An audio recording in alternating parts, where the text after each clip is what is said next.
Ceci est un livre audio autogénéré par Google. Comprendre le Moyen-Orient. Collection dirigée par Jean-Paul Chagnolot. Alice Poulot à Damas sous les bombes, journal d'une Française pendant la révolte syrienne 1924 à 1926, 2012. Malcolm Kasp, La République islamique et les heures sombres de l'Iran, 2012. Simon Valadou, La Jordanie et la paix avec Israël, 2012. Dominique Lenaine, De Gaza à Jénine, au cœur de la Palestine, 2012. Estelle Braque, Système bancaire et financier des pays arabes. Vers un modèle commun, 2012. Philippe Comte, Afghanistan, guerre lointaine, 2011. Samson Tadadjel KAGMATCHE, Étude comparative entre les lamassous et les chérubins bibliques, 2011. Ali Aouattah, Pensée et idéologie arabe. Figure, courant et thème au XXe siècle, 2011. Vivi Kefala, L'évolution du Liban, les facteurs déterminants, 2011. RPORTEILLA, J. Fontaine, P. Icare, Alarceneux, Dire, Quel État pour quelle Palestine, 2011.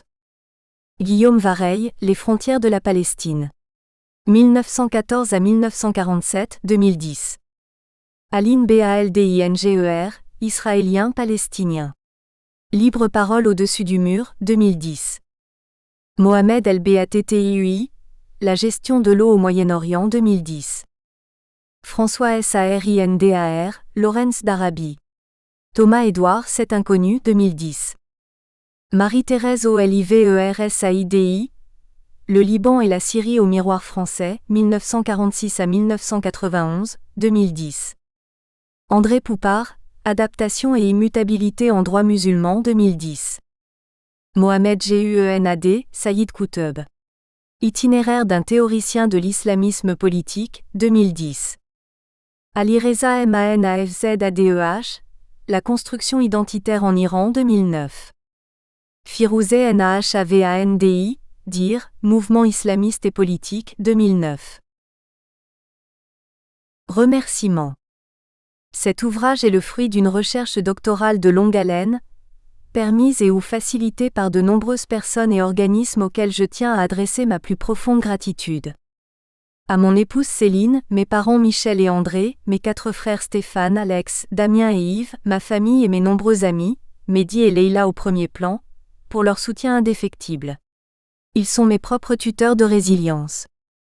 Au ministre de la Défense André Flau, au général Joseph Van de Putte et au colonel Christian Dubar, pour m'avoir permis d'accompagner le voyage d'études de l'Institut Royal Supérieur de Défense, IRSD, au Liban et en Jordanie en mars 2004. Au colonel Bam Jean Marcia pour avoir cru en moi, au point de m'intégrer au sein du personnel scientifique de l'École royale militaire, ERM de Belgique. À Firouzeh Nahvandi, ULB et aux nombreux membres du CECID, ils et elles se reconnaîtront pour m'avoir accueilli au sein d'une équipe aussi sympathique qu'enrichissante. Jamais je n'aurais pu espérer un meilleur environnement pour mener cette ambitieuse entreprise à terme. À Philippe Manigar, ERM, et à mes collègues du département SCGW, géographiquement plus distants mais tout aussi amicaux. Jamais je n'aurais pu espérer davantage de patience ou d'autonomie pour réaliser cette recherche. À Joseph Elia Lagha, l'ORU, pour son accueil à Beyrouth et l'immense aide qu'il m'a fournie depuis notre rencontre. C'est un réel honneur d'avoir compté un spécialiste du Hezbollah tel que lui dans mon jury de thèse. À Jian Sfer, ULB, à Jean-Michel Sterkendries, ERM, à Vincent Legrand, ULB et UCL, et à Assa Haddadi, ULB, pour leur confiance collective et la bienveillance de leur guidance respective. Leurs apports très divers ont tous contribué à l'élaboration de cette dissertation. À Saïd Aghzdinnay, ERM, pour sa précieuse collaboration dans le cadre de la traduction de plusieurs documents arabes et de la synthèse de l'actualité libanaise. À Jamil Araoud, Mode, pour le temps qu'il a passé à relire le présent manuscrit en cours de rédaction.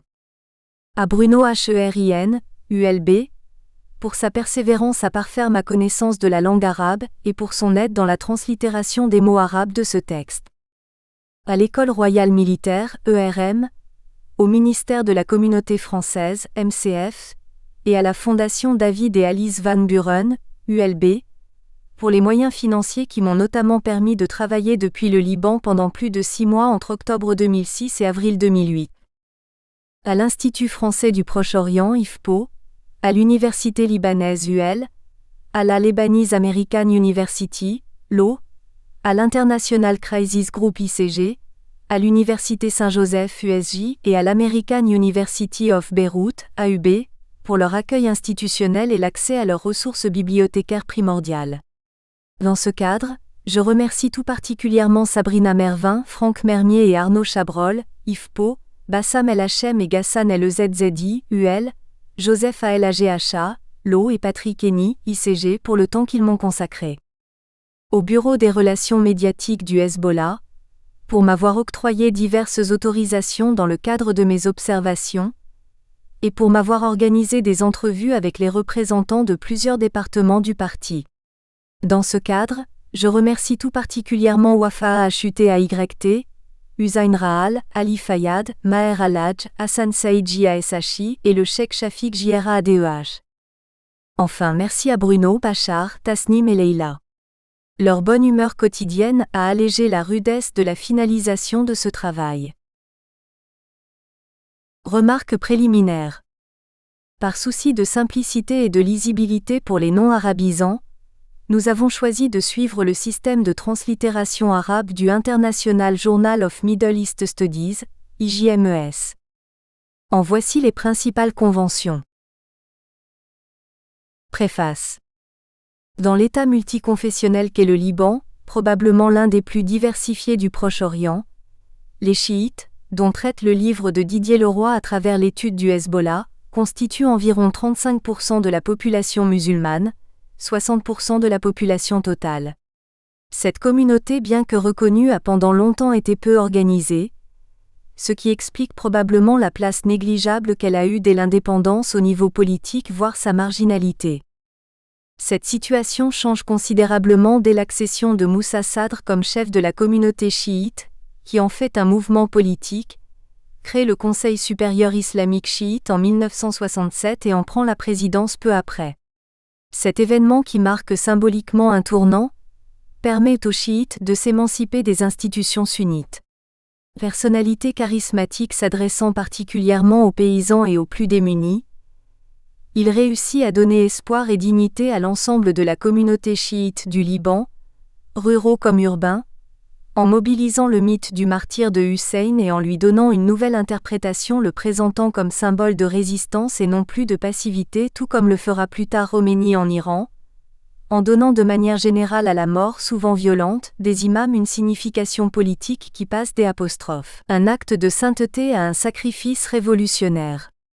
Moussa Sadr disparaît de manière mystérieuse en 1978, alimentant les croyances de ceux qui attendent la parousie du 12e imam des chiites duodécimains. Cette mort marque le rapprochement des chiites avec l'ayatollah Khomeini. Les interventions israéliennes et en particulier celle de 1983 à Nabatiyeh, lors de la commémoration annuelle de l'Achoura, vont progressivement mener la communauté vers l'activisme et bientôt à la résistance et à la création du Parti de Dieu, le Hezbollah. Plus tard, c'est encore l'intervention israélienne à travers l'opération Raisin de la colère, qui consacre la popularité du Hezbollah. De la labellisation terroriste à la participation au pouvoir, le cheminement de ce parti interpelle.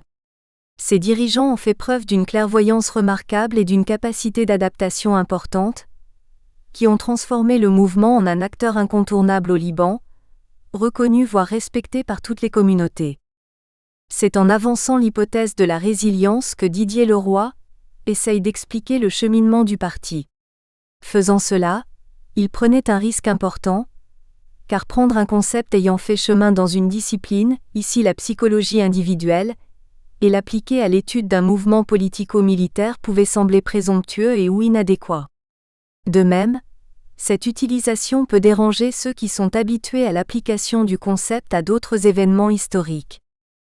Pourtant, avec rigueur, l'auteur en fait bon usage et étaye sa démonstration.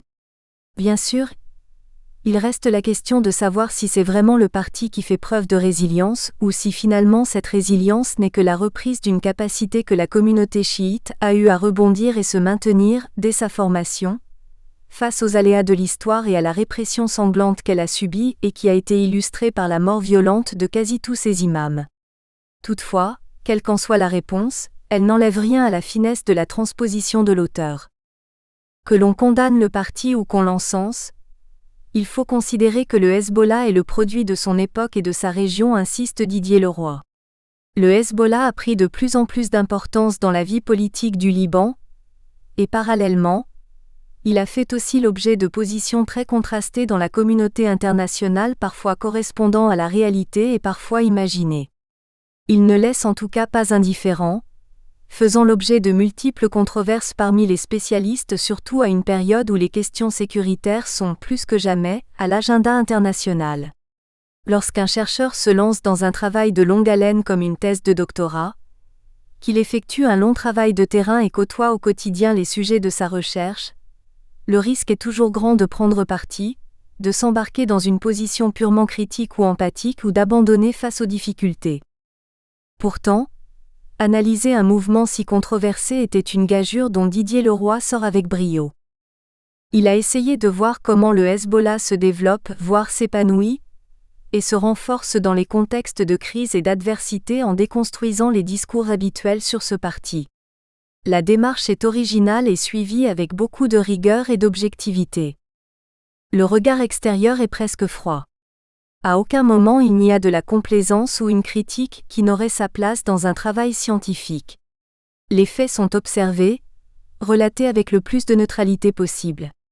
Ils sont analysés avec distance, et en se donnant les outils et le cadre théorique qui font la différence. La théorie soutient et encadre la démonstration et la relation des faits. Il y a une recherche minutieuse tant de documents que de détails ayant trait au terrain. Il n'en aurait pu être différent, tant l'auteur s'est penché sur tous les aspects de la réalité sociologique du Hezbollah en récoltant un nombre incroyable de données allant des publications du parti jusqu'aux affiches, aux documents audiovisuels, etc. Les lectures ont aussi été d'une étendue impressionnante et ont touché à des domaines très différenciés. Cet ouvrage, qui résulte d'une recherche doctorale que j'ai eu l'honneur de diriger, témoigne d'une connaissance poussée du terrain et l'auteur s'en est donné les moyens en apprenant la langue arabe et en multipliant les séjours au Liban. L'ouvrage s'appuie aussi sur un cadre théorique solide et marque ainsi une étape importante vers la connaissance du Hezbollah libanais sur lequel il existe pourtant de nombreux ouvrages de qualités diverses. J'ai eu tout au long de ma carrière l'occasion de diriger de multiples thèses et bien sûr de côtoyer de nombreux chercheurs. J'ai pourtant rarement eu l'occasion de connaître un chercheur si minutieux, organisé et acharné, une personnalité à l'écoute et ouverte appréciée par ses collègues. C'est pourquoi, je suis persuadé que cet ouvrage ouvrira une carrière brillante à son auteur. Bruxelles, mars 2012. Professeur Firouzeh Nahandi. Carte générale du Liban. Carte réalisée par Isabelle Rennesson, ULB. Source: Verdeil FAURGH, Esperluette Velus, Atlas du Liban, Territoire et Société, Beyrouth ed. IFPOCNRS 2007, page 14. La question de l'islam comme force politique est une question essentielle pour notre époque et pour plusieurs années à venir. La première condition pour en traiter avec un minimum d'intelligence, c'est de ne pas commencer par y mettre de la haine. Michel Foucault dit et écrit 3 Paris ed. Gallimard, 1996, page 708, cité par François Burgat, L'islamisme en face, Paris, La Découverte 2002, préface. 1. Introduction. Vers la fin du mois de septembre 2000, nous avons eu l'occasion de découvrir ce passionnant pays qu'est le Liban. Rétrospectivement, nous nous sommes aperçus que le tour opérateur qui organisait les différents transferts et visites culturelles de notre séjour avait alors soigneusement évité, quand c'était possible, certains quartiers susceptibles de créer un malaise dans le groupe de touristes dont nous faisions partie.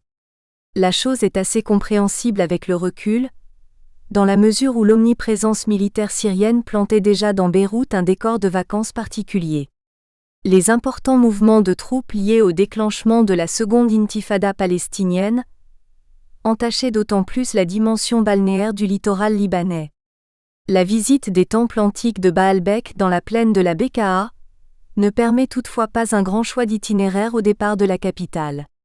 La route à emprunter à partir de la ville de Zalé fait traverser plusieurs villages connus pour être les creusets de l'idéologie du Hezbollah.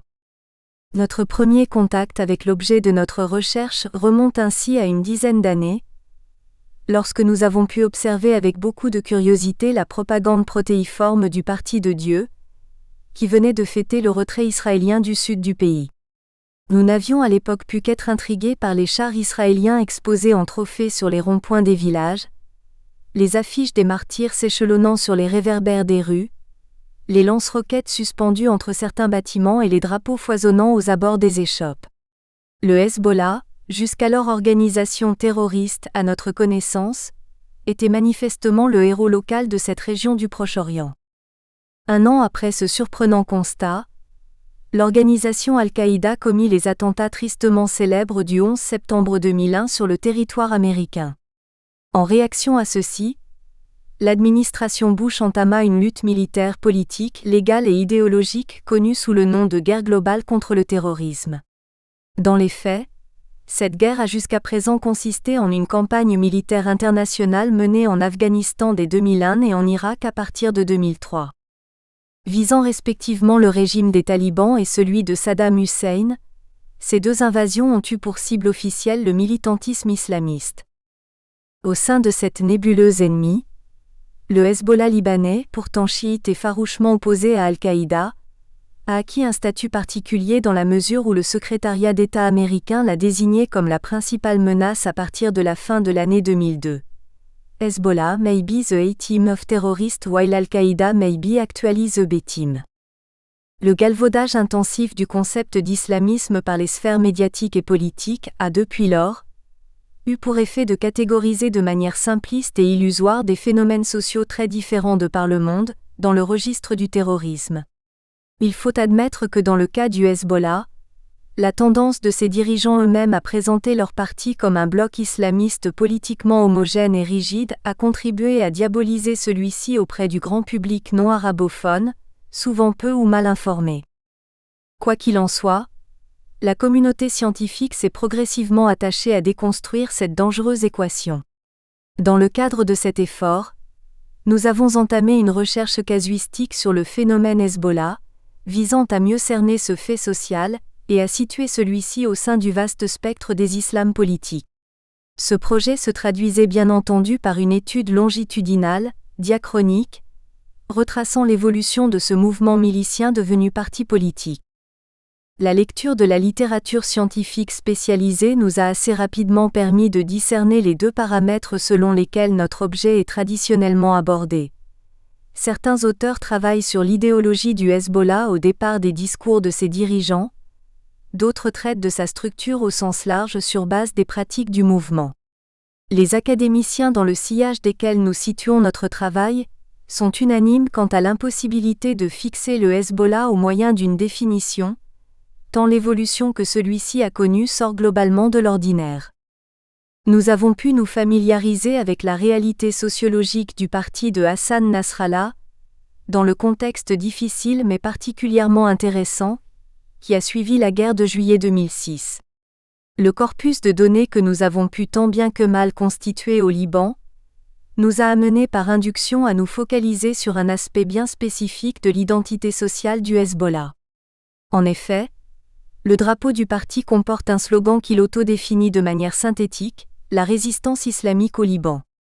Bien que les termes résistance et islamique semblent a priori tous deux cruciaux, nos différentes observations nous ont incité à chercher davantage le propre du Hezbollah dans les caractéristiques de sa résistance que dans celles de son islamité. Les investigations qui s'en sont suivies, explicitées ci-dessous, nous ont fait aboutir au concept de résilience. En physique, la résilience désigne l'aptitude d'un corps à résister aux pressions et à reprendre sa structure initiale. Emprunté par les psychologues de l'enfance américains, ce terme a acquis la signification de capacité à vivre, à réussir, à se développer en dépit de l'adversité. Boris Cyrulnik a ensuite popularisé ce concept en France, en décrivant celui-ci comme une combinaison de force intérieure, d'appui de l'extérieur et d'apprentissage à partir de l'expérience acquise. L'élaboration de notre problématique personnelle nous a fait découvrir que cette capacité à résister et à se développer en dépit de l'adversité se déclinait également dans plusieurs autres disciplines. Nos investigations bibliographiques nous ont ainsi menés, de fil en aiguille, à parcourir extensivement les champs théoriques des résiliences individuelles, familiales, organisationnelles, communautaires et sociétales. Malgré des défis de transposition a priori non négligeables, nous sommes parvenus à adapter notre concept clé et poser l'hypothèse selon laquelle le Hezbollah aurait progressivement intégré la résilience dans sa stratégie globale. Deux hypothèses secondaires, liées aux deux dimensions du mouvement, envisagent quant à elles d'exposer ce que nous appelons l'idéologie résiliente et la structure résiliente du Hezbollah. Les missions que nous avons menées au Liban nous ont permis d'étudier un petit bout d'espace-temps d'une durée totale de 6 mois, entre octobre 2006 et avril 2008. Nous avons ainsi débuté notre étude de terrain dans le contexte difficile de l'immédiat après-guerre, période marquée en outre par de nombreux attentats, troubles politiques et affrontements communautaires. Outre ces tracas d'ordre sécuritaire, nous avons également dû faire face à un autre type de problème, celui de la densité soudaine d'informations à traiter. La presse a en effet produit une quantité exponentielle d'articles sur le Hezbollah à partir de cette période, et la littérature scientifique spécialisée s'est également multipliée en conséquence. À titre d'exemple, la bibliographie reprise à la fin de cet ouvrage compte moins de sources traitant directement du Hezbollah éditées avant la guerre de juillet, période de 19 ans, que de sources éditées après celle-ci, période de 5 ans. Quoi qu'il en fût, nous avons sillonné les différentes régions du pays en vue de prendre nos repères géographiques quant aux dégâts occasionnés par la guerre et à la présence affichée, propagande, etc., du Hezbollah. Nous n'avons bien entendu pas poussé nos excursions vers le sud au-delà du fleuve Litani, puisque le Hezbollah et la FINUL, renforcés, étaient occupés à y adapter leur sensible cohabitation sous la poursuite des survols israéliens. Toutefois, nous avons pu explorer en profondeur les autres zones d'influence du Hezbollah, à savoir la plaine de la Bekaa et la banlieue, Daïa en arabe, méridionale de Beyrouth.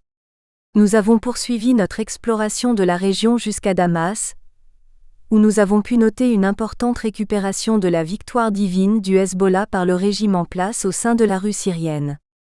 Au fil de ces repérages géographiques, nous nous sommes rendus compte que la région la plus intéressante pour observer le Hezbollah à l'œuvre était manifestement la banlieue sud de la capitale libanaise.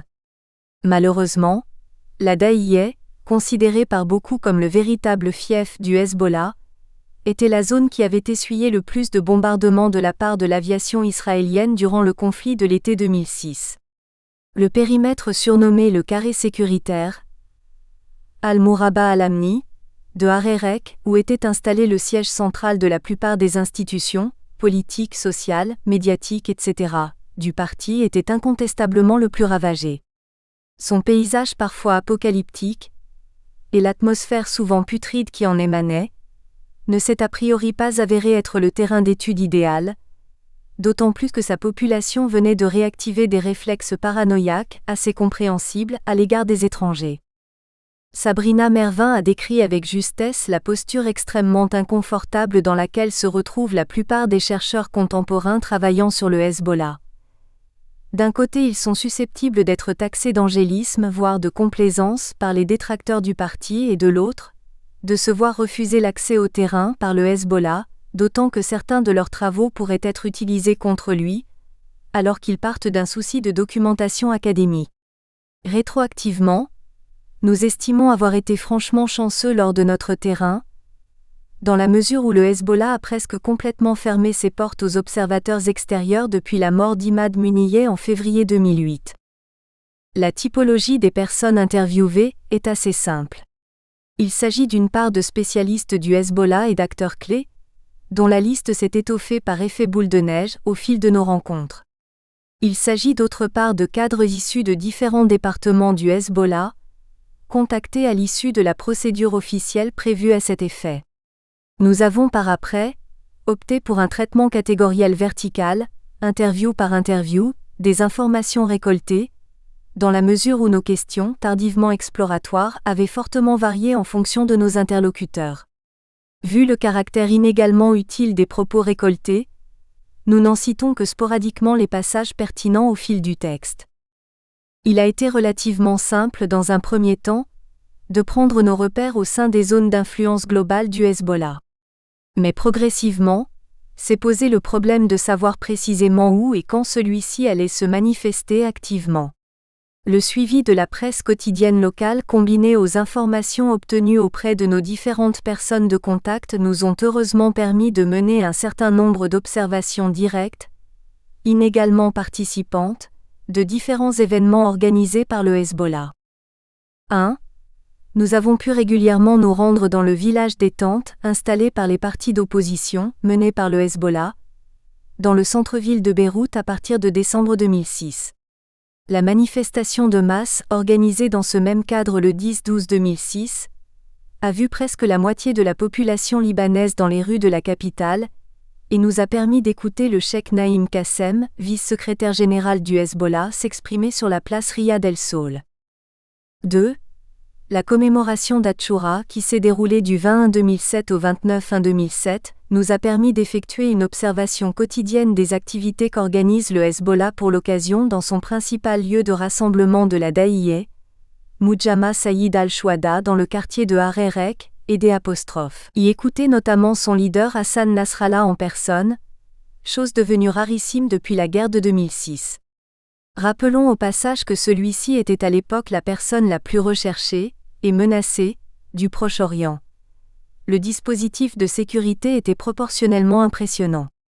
À la même période, nous avons également assisté à un prêche de l'ayatollah Mohammad Hussein Fadlallah, considéré comme le parrain idéologique du Hezbollah, dans sa mosquée de la Daïyeh, Masjid al-Hassanayn, 2-2007.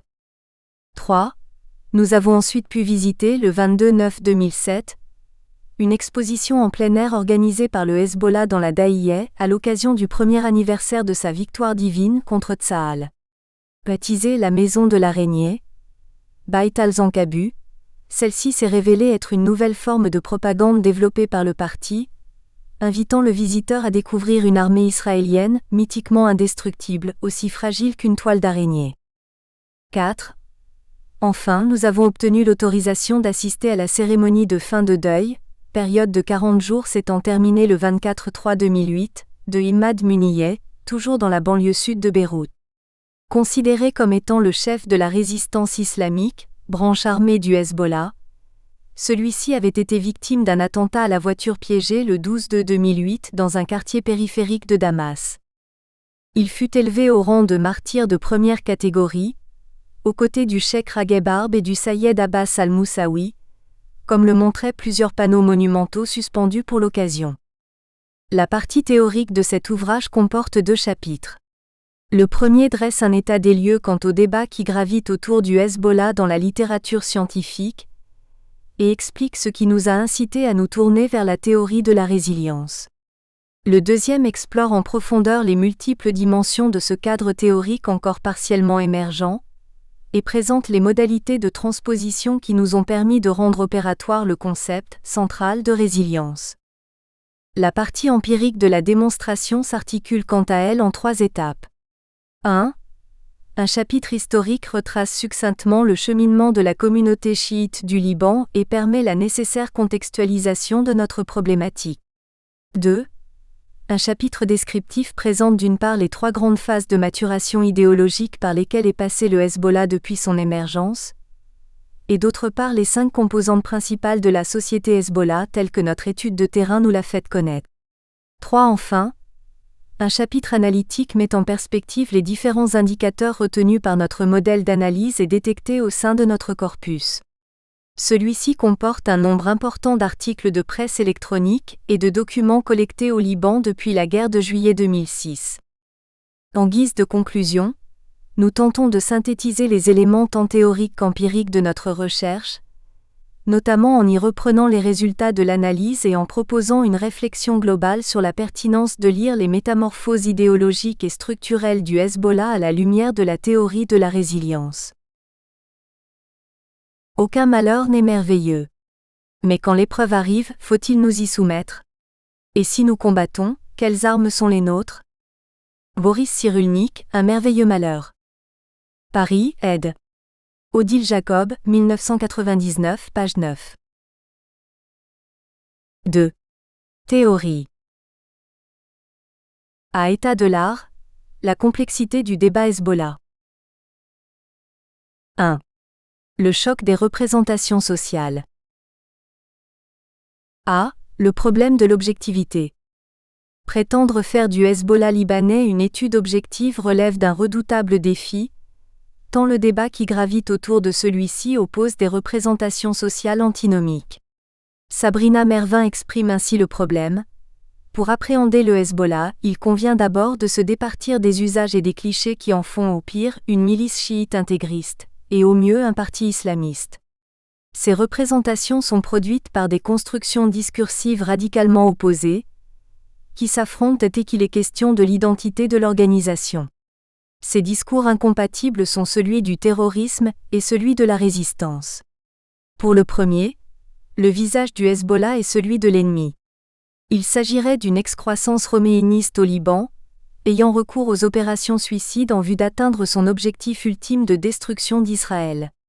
Pour le second, le visage du Hezbollah est celui du martyr. Il s'agirait d'un parti politique intègre, soucieux de prendre en charge les déshérités et contraint à résister face à l'agression sioniste. Prétendre faire du Hezbollah libanais une étude exhaustive relève d'un défi tout aussi redoutable, tellement l'ensemble des documents dont dispose le chercheur travaillant sur le sujet est dense. Nous aurions tendance à caractériser cette production littéraire selon deux paramètres. Sa qualité très inégale, surtout depuis les attentats de septembre 2001, et sa quantité chronologiquement exponentielle, surtout depuis la guerre de juillet 2006. La première caractéristique s'explique partiellement par le clivage politique précédemment signalé, qui bipolarise une grande partie de cette littérature, fatalement subjective. La proportion importante d'ouvrages, très récents repris dans la rubrique bibliographique de ce livre illustre la seconde de manière assez explicite. Pour faire face à ces deux principaux problèmes que sont la surabondance et la subjectivité des sources, nous ne pouvons que signaler Les Métamorphoses du Hezbollah, qui est probablement l'ouvrage avec lequel tout lecteur devrait commencer à s'informer sur le Hezbollah. Celui-ci a en effet proposé une analyse simple mais judicieuse de cet apparent double visage, au travers des récits fondateurs qui en ont façonné les contours. Il y présente la matrice discursive du Hezbollah, pour mieux mettre en perspective les mécanismes d'élaboration des deux représentations qui s'en démarquent, et les enjeux politiques qui en découlent. B. Le discours du terrorisme.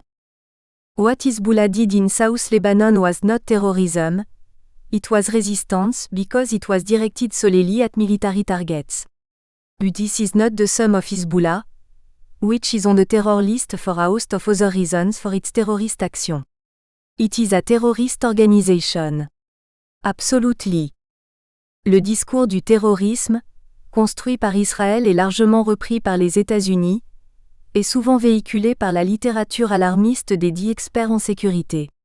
La plupart de ceux-ci se situent dans le prolongement d'une approche islamophobe militante, et assez commerciale, qui consiste à dynamiser l'amalgame existant entre islamisme et terrorisme, et à diffuser l'idée d'un péril islamiste global.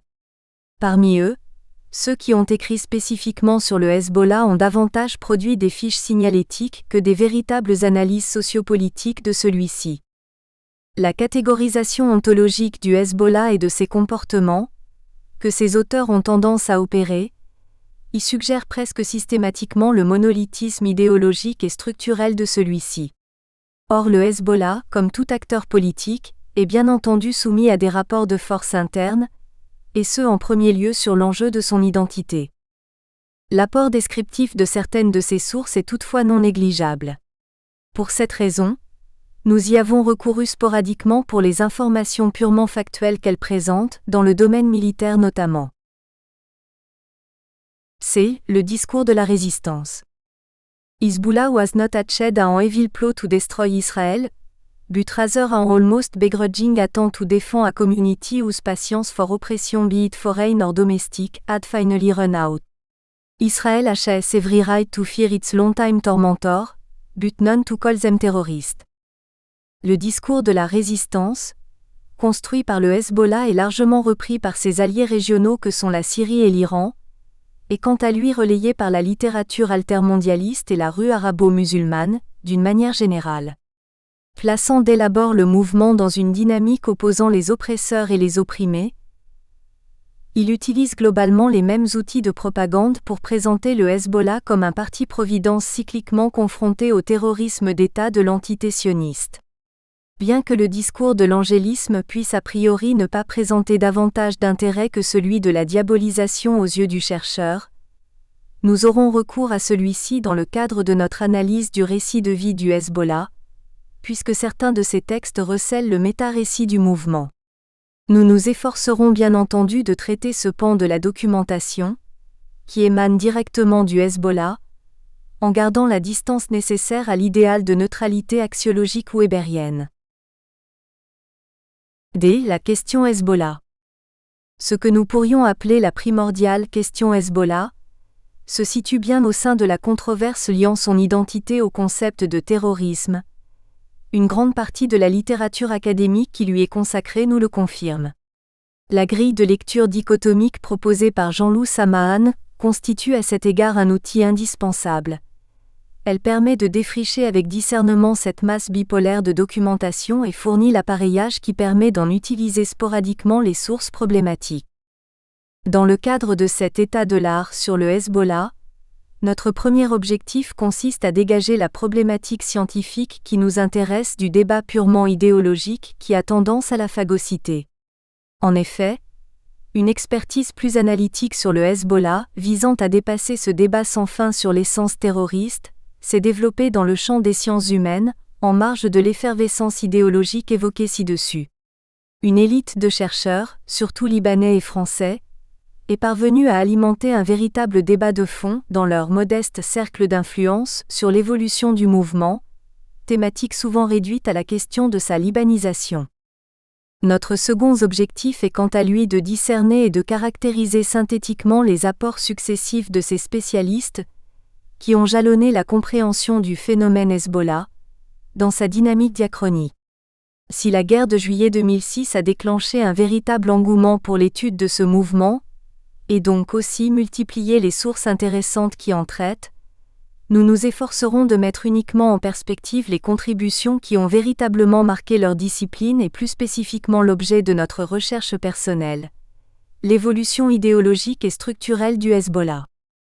Nous avons estimé souhaitable d'entamer ce survol littéraire, sur une touche non fataliste, en prenant pour point de départ la maigre sémantique commune à tous les camps, les rares mots-clés porteurs de consensus au sujet du Hezbollah, chiisme et islamisme. Essayons de cerner la manière avec laquelle la littérature scientifique relative au Hezbollah s'est articulée à la thématique incontestablement connexe de l'islamisme chiite. 2. Le cadre théorique de l'islam politique. A. L'orientalisme et le chiisme.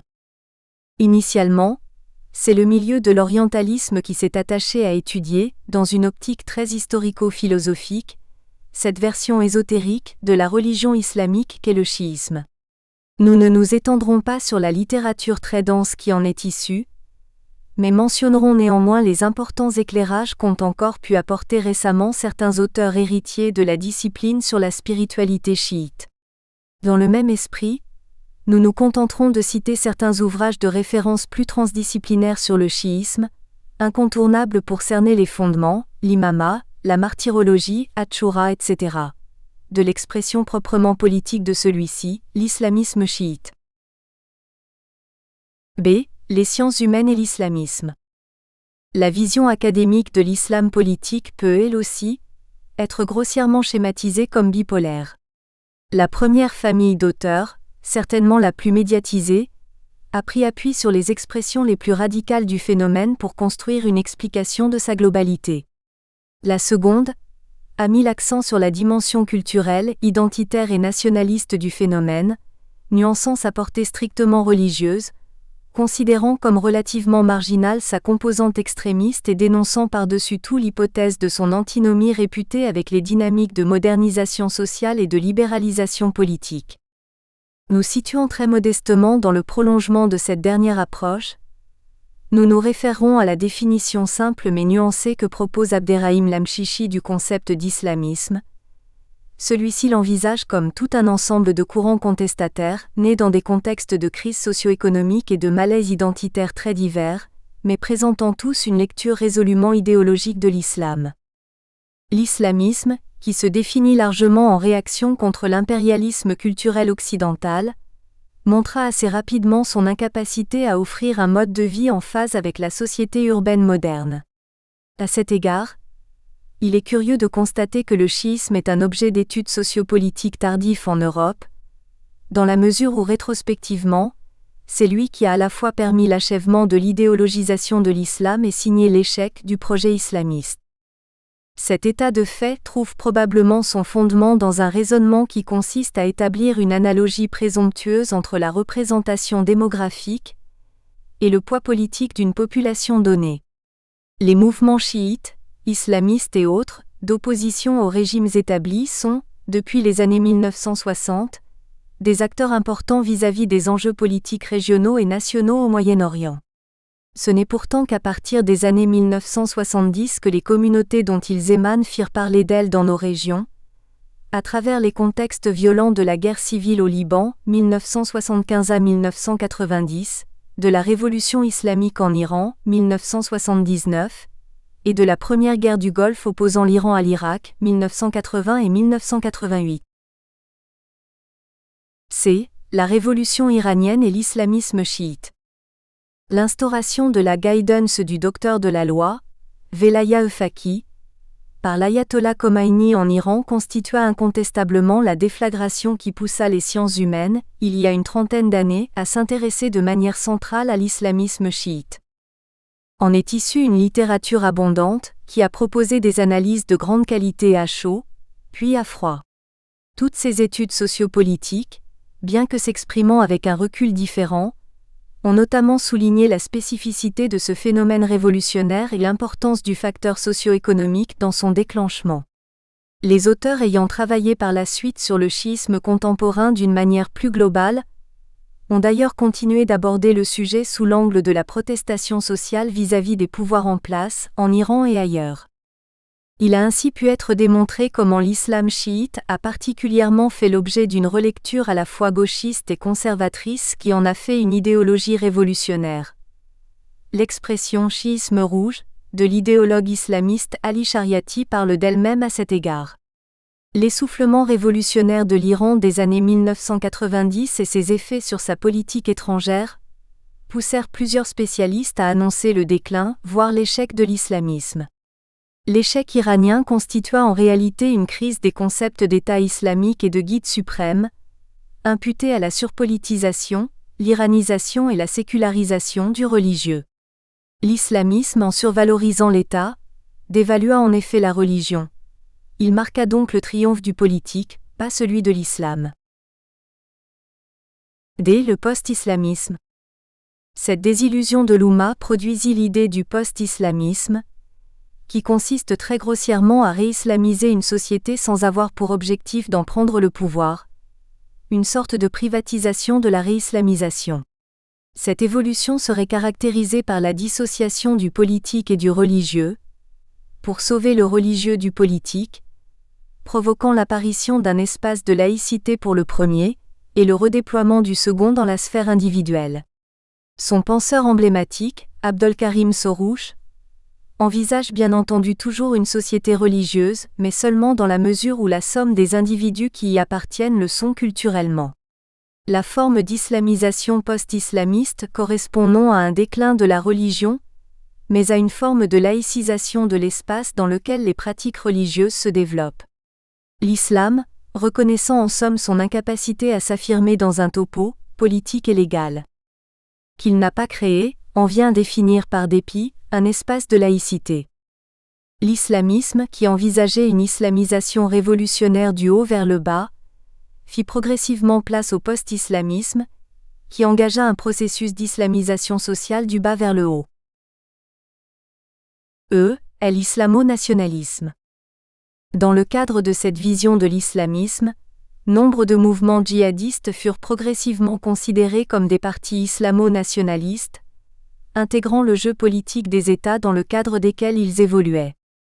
Ceci alimente l'analyse nuancée de François Burgat, qui trouve prématurée l'annonce de l'échec de l'islamisme précédemment décrit.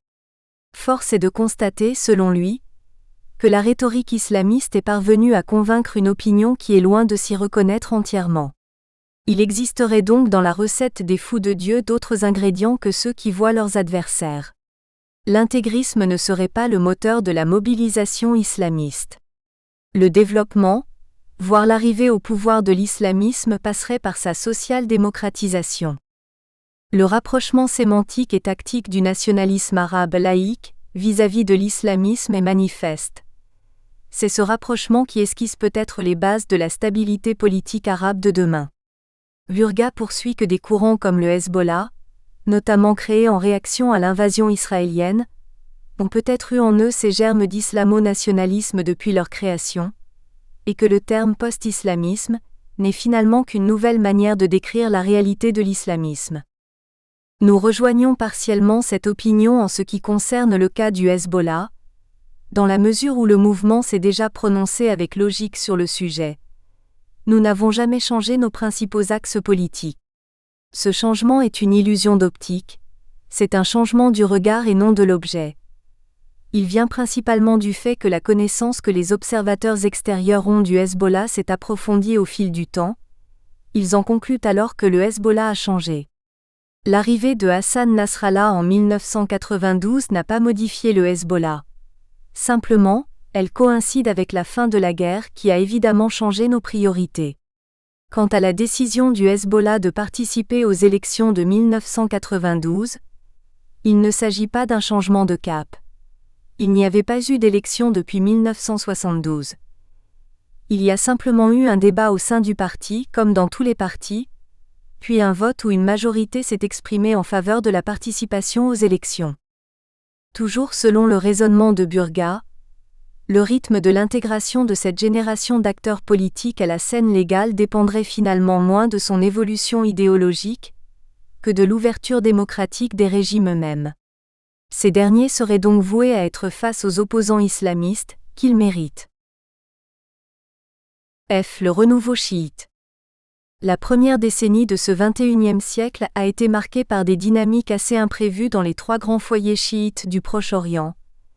L'activisme farouche du mouvement sadriste suite à la chute du régime de Saddam Hussein en Irak, mai 2003, la diplomatie inquiétante de Mahmoud Ahmadinejad vis-à-vis du dossier nucléaire en Iran, élu président en juin 2005, et la victoire divine du Hezbollah contre Tsahal au Liban, août 2006. Au-delà de la tendance générale à explorer l'hétérogénéité de l'islam politique, l'impact de ces événements est tel qu'une vague littéraire récente s'est attachée à creuser plus spécifiquement la problématique d'un renouveau chiite, que les discours politiques et médiatiques ont véhiculé sous l'étiquette assez alarmiste de péril national voire régional. En considérant l'ensemble de la littérature traitant de manifestations locales de l'islam politique, nous pouvons affirmer assez aisément que les mouvements chiites ont été relativement peu étudiés par rapport à leurs homologues sunnites. Force est toutefois de constater que le Hezbollah constitue une exception à cet égard et a, pour sa part, suscité un engouement croissant au sein des sciences humaines. Plusieurs facteurs semblent expliquer ce phénomène. La flexibilité relative de l'ijtihad chiite, stimulée par la réalité démographique multiconfessionnelle du Liban, a d'emblée contribué à faire du Hezbollah un sujet extrêmement dynamique, et donc intéressant au sein du vaste spectre des phénomènes liés à l'islamisme.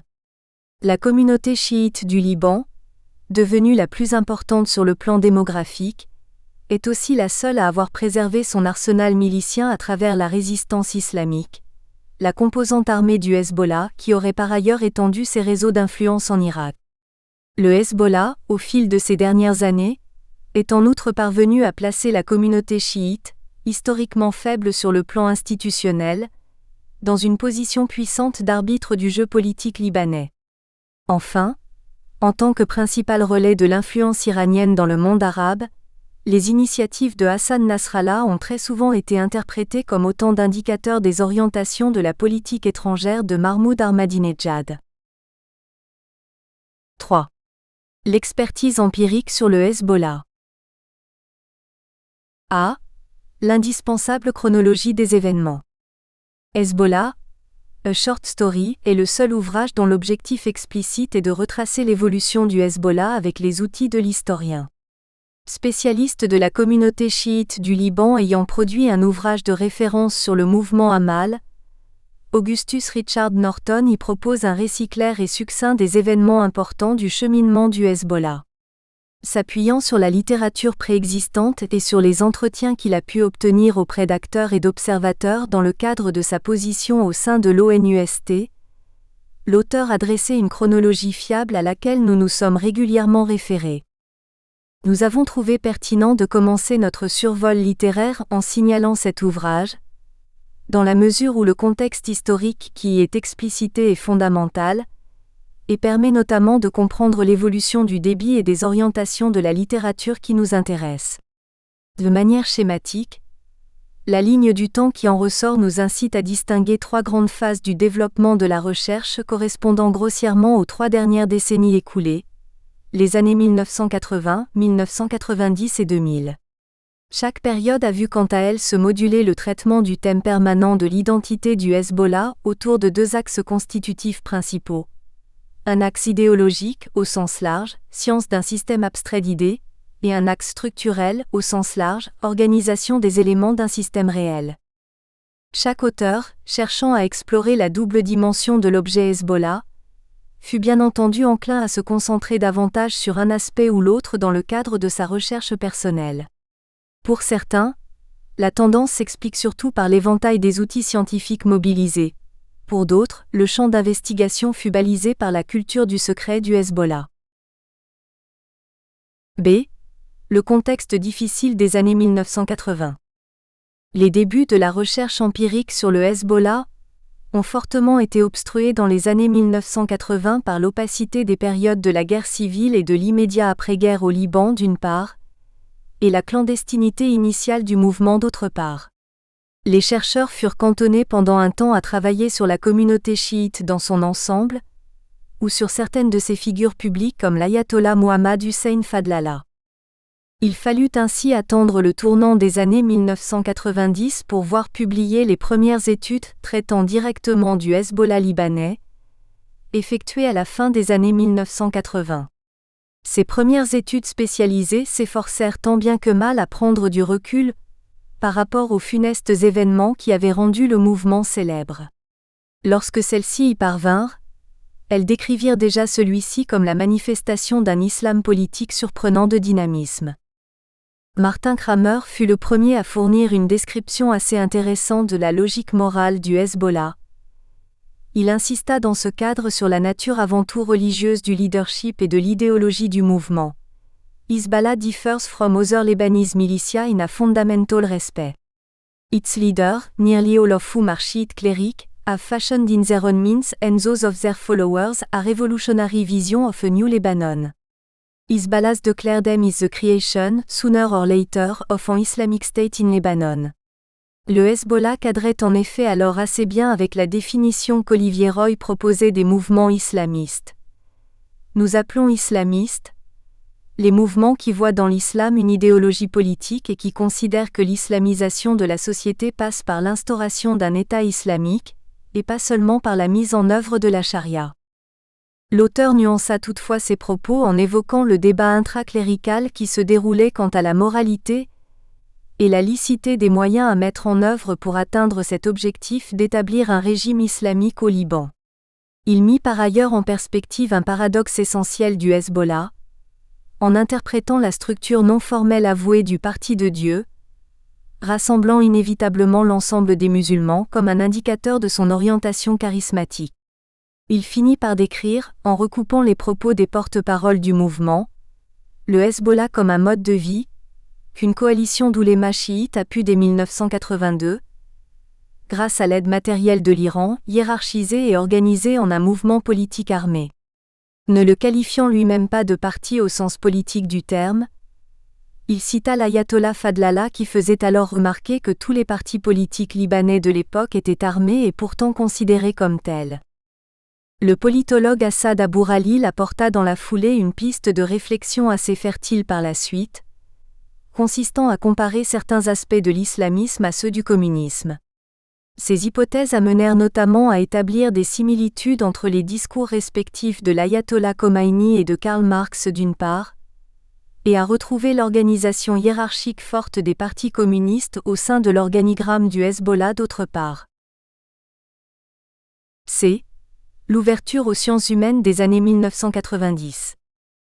Dès les années 1990, le post-islamisme iranien maintint... Nous espérons que vous avez apprécié cet aperçu. Pour continuer à écouter ce livre audio sur Google Play Livres, utilisez le lien dans la description de la vidéo.